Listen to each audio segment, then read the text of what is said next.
Hello everybody, my name is Timus the Fox and I'm here for a brand new video made by yours truly.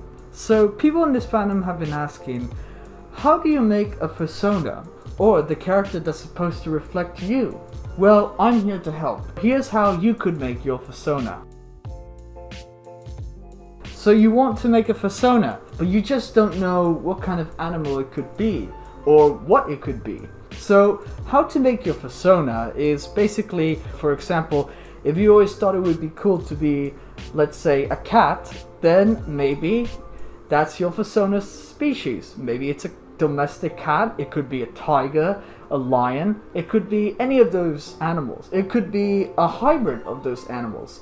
Yes, so you can actually make a Fursona with 2 or 3 different species of animals, and maybe even more. You can combine them and make a really cool character. There's really no limit to what species you can be in this fandom. So for example, I always said to myself, you know, it would be really cool to be a fox. And when I was making my Fursona, I said, well yeah, you know, a fox is what I would definitely identify with the most. And that's how I became a fox. And honestly, if you're making a character who is just to be a character, that's fine too as well. And your Fursona can be a fictional species too. So if you always thought of yourself as a dragon, or maybe as an Australian fennec, then you could choose to be a species like that as well. Or a fictional character from a movie like Star Wars, maybe you wanted to be a tauntaun, and you can combine the both of them if you want. That's what's great about this fandom, is that if you want to choose your Fursona, who you identify as, that's great, you can do that. So if I wanted to identify as a fox, water dragon, and a coyote, I could do that. No one in this fandom can say, no, that is completely out of the question. Don't let anyone in this fandom tell you that you cannot choose those species to be your Fursona.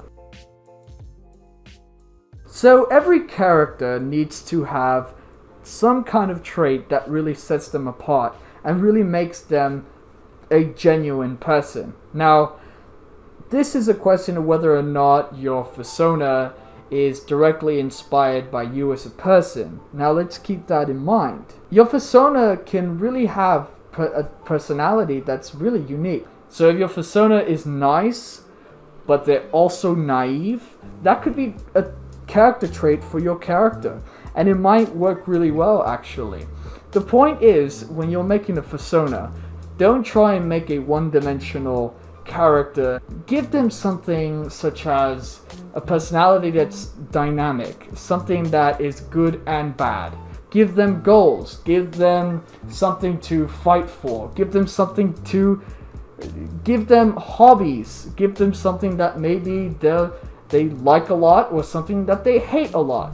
You know, there's so many things you could do to flesh out your character and make them really interesting. Something you should watch out for, try not to make them perfect. And when I mean perfect, I mean don't make them like a Mary Sue or any of those characters where they're completely perfect and they have no flaws. Then we can't really connect with that character. You know, Timus isn't perfect, he tends to get annoyed a lot, or he's sometimes too naive, or he's just too silly or too clumsy. So it's something like that, those little things that really make a character stand out, that make them more three-dimensional. Your Fursona can be an idealized version of you, someone you wish you could be. You see, Timus is supposed to be a half representation of me as a person, and also a character from a story that I was writing. So in many ways, Timus is meant to be half a representation of me as a person, and he's also meant to represent a character from a story.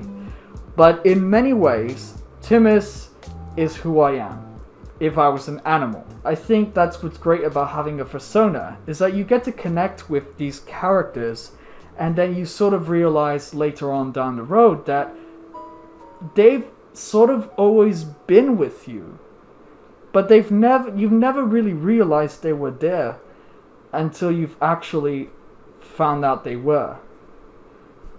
Wow, that was actually really deep. Honestly, with whatever you choose, I'm sure your persona will be very interesting to get to know.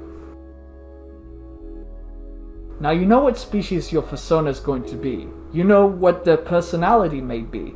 But what about how they look like? And that's going to be tough to figure out. But basically, my advice for you is to figure out whether or not you want your character to have natural colors, or if they want to have unnatural colors, or it can be a mix of both, believe it or not. Now, how I figured out how Timus would look like is that I saw natural colors, and I was inspired by a lot of Disney characters such as Nick Wilde and Robin Hood, and I said, I really like natural colors. Well, I'm going to put that into my persona. I think it's also great to have unnatural colors. Maybe you're a fox or a husky, but you want to have blue fur and green fur, and yeah, you want to have maybe purple eyes, and maybe you want to have a yellow stripe on your ear, or maybe you want to have like red armbands. You know, there's so much you can do. It takes a lot of figuring out how your persona is going to look like. So I got a free template that I could use from For Affinity, and I used that to try and pick colors for my persona. Now, the colors that I chose were very much reminiscent of Nick Wilde from Zootopia. So I took some of the colors that Nick Wilde had and I put it for my persona. Again, I really like natural colors for suits, so this is what I decided to use for Timus. And so when I made my persona's colors, I decided it would be great to have dark brown, light brown, cream color, and black as part of the suit. So that's 4 colors that I used for my persona. Now, I'm not saying you can't use more than 4 colors, but you want to try and take it easy with how many colors you put on your suit. Now, I get that a lot of people want to make the personas look unique and stand out, but try not to put too many colors on your persona, because believe it or not, it can actually be distracting. But if you want to do that, you're more than welcome to. I'm not saying you can't, I'm just saying maybe think about that before you actually make your persona. Also, another thing to note, that for the most part, our personas are going to start out looking one way, and throughout time they might change. So don't be afraid to make changes to your persona's design as time passes by, because it's bound to happen. Now, if you want your persona to have stripes or spots or tattoos or really unique fur patterns, you can do that. If you want to make a free template, then go to an artist and commission them to make a ref sheet for you. You can totally do that, and I actually recommend doing that, because that's actually what I did, and it came out great. And I think it helps with a lot of people, especially fursuit makers, try and come up with how your persona is going to look like in real life.